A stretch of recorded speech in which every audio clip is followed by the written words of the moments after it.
हामी कति वर्ष भयो हामी अमेरिकातिर बसेको 3 वर्ष भयो 3 वर्ष भयो के कसरी आछिन गर्दै पैसा जान्छ ठिकै छ जुत्ताको कुरो गरौँ न जुत्ताको कुरा चाहिँ यो त $95 को हेर्नु होला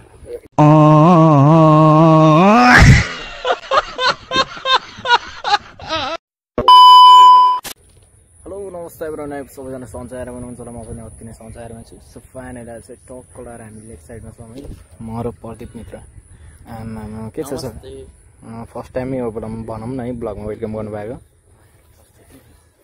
अनि के छ त नि खबर के हो नि यहाँ यस्तो अमेरिकातिर बसेको अनि अहिले चाहिँ के कस्तो फिल भइरहेको छ यहाँ अमेरिकातिर लाइक अमेरिका नै रहेछ यार नेपाल र अमेरिका उस्तै त रहेछ नि नेपाल भन्नु पोखरा र अमेरिका भनौँ न कुरो बेङटा रियो भनौँ न पोखरा र अमेरिका तर अमेरिकातिर नि यस्तो यो खोलाको छेउछाउमा बल्छी खेल्ने यताउति गर्थे हामी कति खेल्थ्यौँ हामी ले हो त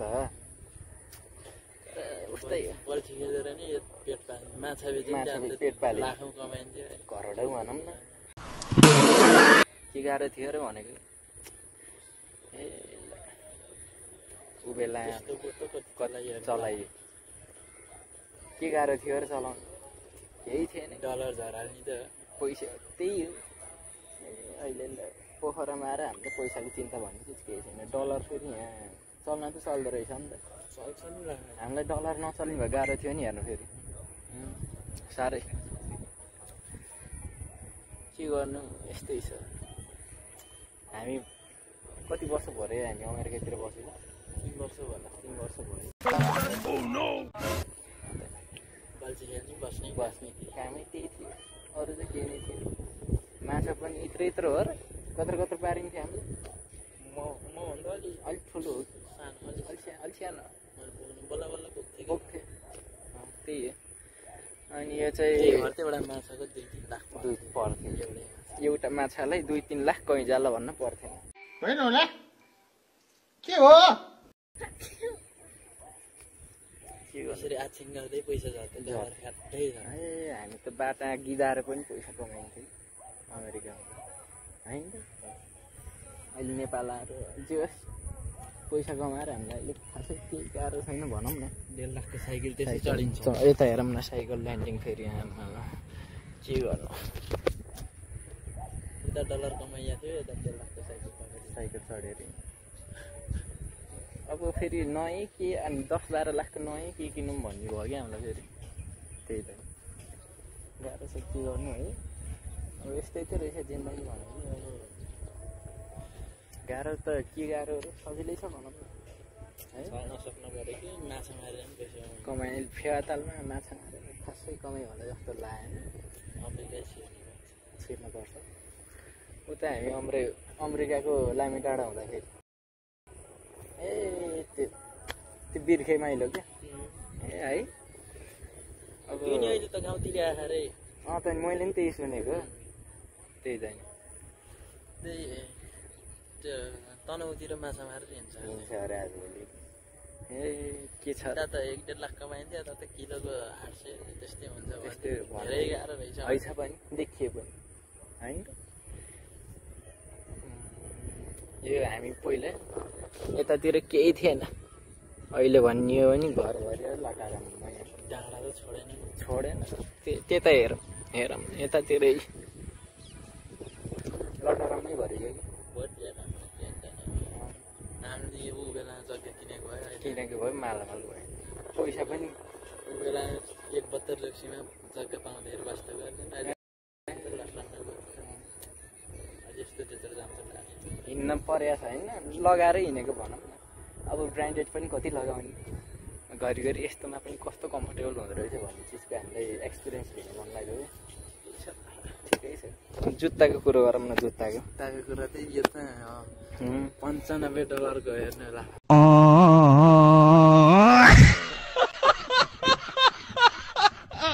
त्यत्रो डलरको होइन है $95 यो फेरि नेपालमा पाइने नेपालमा त यस्तो त यो मजा पनि ब्रान्डेड मजा हो नि त है यता लेफ्ट साइडतिर 250 पाइँदो रहेछ। What? यो लाएर यहाँको त 14,000 पर्छ नि उता यस्तोवाला भएको हुनाले यस्तोवाला छैन नि त फेरि अनि गाह्रो छ। अब यतातिर त यस्तो रहेछ पहिला पहिला है। हामी यो क्लब भनेपछि त कति छिरिन्थ्यो। आजभोलि बुढेसकाल लाग्यो खै त थपक्क बसिया। ठिकै छ आधी जिन्दगी गइसक्यो। अब जान्छ गाह्रो धेरै चाहिएन क्या अब हामीलाई। त्यो चाहिएन धेरै थोरै भन्ने चिज है। अब यस्तै छ यसरी नै कटाउनु पर्छ भन्ने हामीलाई लागिरहेको हालमा दिन्छ।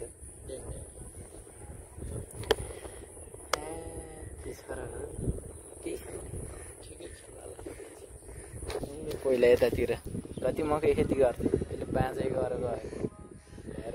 त्यो घर त यो डाँडातिर यो डाँडातिर त एउटा घर थिएन। अहिले ल्याएर केबल गाएर धेरै माटो के हो जिन्दगीमा। पहिला पहिला यस्तो डाँडा त हामी त बटाउनु लिन जाँदा त कति गइन्थ्यो। यहाँ त्यही आधी घन्टा त माथि आधा घन्टा पुगिन्थ्यो पाल्पाबाट।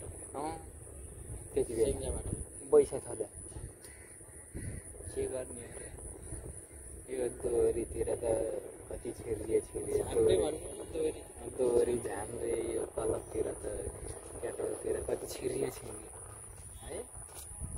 अहिलेको हुन त अब उमेर पनि भयो रमझम पनि अब त्यस्तै भयो। भागमा कतिवटा पर्थ्यो गोडा 10-12 त कहीँ जाला भन्नु पर्थेन। त्यस्तो थियो बेला ऊ बेला के गर्नु अब यस्तै छ।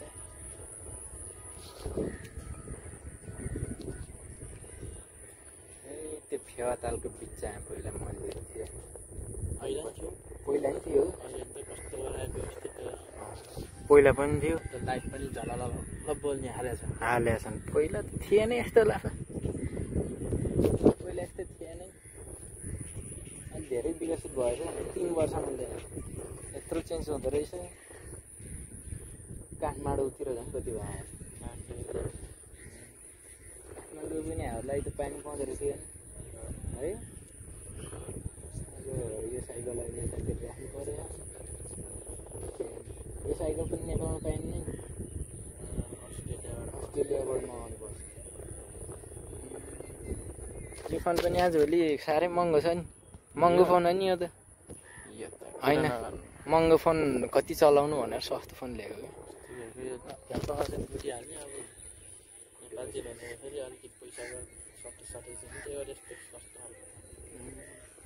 कि अब हामी महँगो पनि कति गर्नु त्यो टाइपको भयो होइन।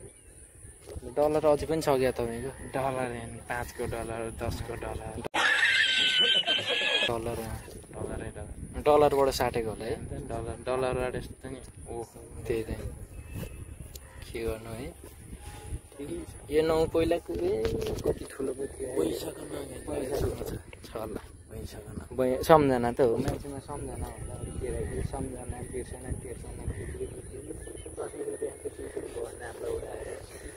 तर पनि यसो डलरलाई चाहिँ एकदम सम्झना स्वरूप राख्नुपर्छ भन्ने हाम्रो कुरो हो। यस्तो के लाग्छ यहाँ लाग्दैन मैले यस्तो डलर अरे ह्याट्ट फोनमा धेरै यसले स्प्रिङले जस्तो काम गर्छ क्या कचाक्क।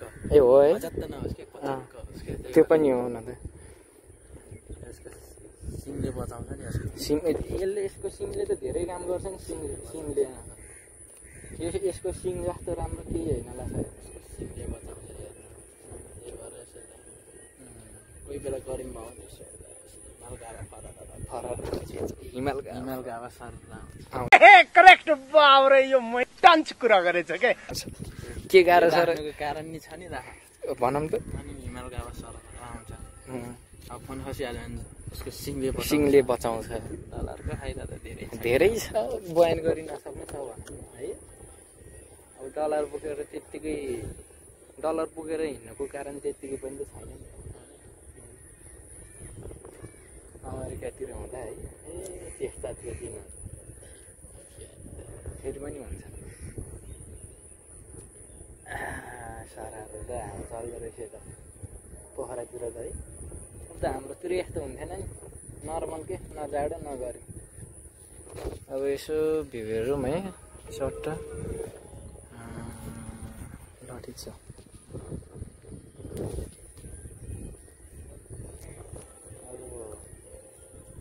तपाईँ ड्रोन ल्याउनु भयो भने छोड्नु भयो है? त्यो पुन्जीकोट यता हो कि कता हो कुन हो है? यो हो कि जस्तो लाग्यो स्टुप पुम्दीकोट यो हो है चट्ट। त्यहाँ त त्यो पुम्दीकोट भित्र त के गर्थे कसो गर्थे भनेपछि यो मजाले भेट्छ नि यहाँ माइन त। यो मोबाइलले कहाँबाट केसँग भेट्दैन भनौँ न है। ल हेर्नु यसो गरेर हेर्दा पनि त्यहाँ माछा खेलेको देख्नुभयो? ले हेर्नु देख्नुभयो नि निलो माछा हो ल्याएर। हामीलाई यो मोबाइल लिएर हिँडेपछि खासै केही गाह्रो भएन कि त्यस्तै यसो के गर्नु है। अब कति निक्लिन्छ निस्किने र बात गर्दै गरौँला सबैजना ठिकै छ होला। त्यही हो अब लङ टाइम भयो त भ्लग पनि नबनाएको। अमेरिकाबाट आएपछि मैले बनाएको थिएँ नि भ्लग। अझै अब तपाईँ पनि अब अस्ट्रेलियाबाट आउनुभएको म पनि अमेरिकाबाट आएको। यसो दुईजना भेट भएपछि सानोतिनो भ्लग ठोक्दिउँ न त। कति वर्ष भयो त भेट नभएको अहिले सम्झेकोले ल पोखराको लेख्या ताला बाँच्न पर्छ। के देखिन्छ कति भेट भइन्छ भन्ने कुरो त त्यो कुरो सकिन्न है। साह्रो मनै यसो लिन्छौँ हामी। सो दाजुभाइहरू भ्लग मैले आफ्टर लङ टाइम पछि बनाएको छु। सो अमेरिकाबाट आएपछि म भएर यहाँ लेक साइड बजार आएपछि म भ्लग गराएको छु। सो के कस्तो लाग्छ तपाईँहरूलाई है के भन्दैन त अन्तिममा अब केही छैन। त्यो अमेरिकातिर भेट्नु तपाईँ अस्ट्रेलिया त्यो एयरपोर्टमा भेटौँला भनौँ न। एयरपोर्टमा सँगै जान्छ सुटकेस एउटै सामान बोकेर जान्छ। त्यो त गाह्रो भयो। तपाईँ हाम्रो त्यो एयरपोर्ट भनेपछि यहाँ छ माथि एयरपोर्ट। अब तपाईँ लाएर मलाई के गाह्रो भयो भने त्यहाँ कस्तो राष्ट्रपतिको अमेरिकाको राष्ट्रपतिको मिनिस्टर। सो त्यही हो भ्लग इन्टु गर्न चाहन्छु यति भन्दै। सो के कस्तो लाग्यो तपाईँहरूलाई राम्रो छ दिनुभयो। So thank you so much for watching this video. Don't forget to like and subscribe with the black. हस् त यति भन्दा भिडियो दिन चाहन्छु।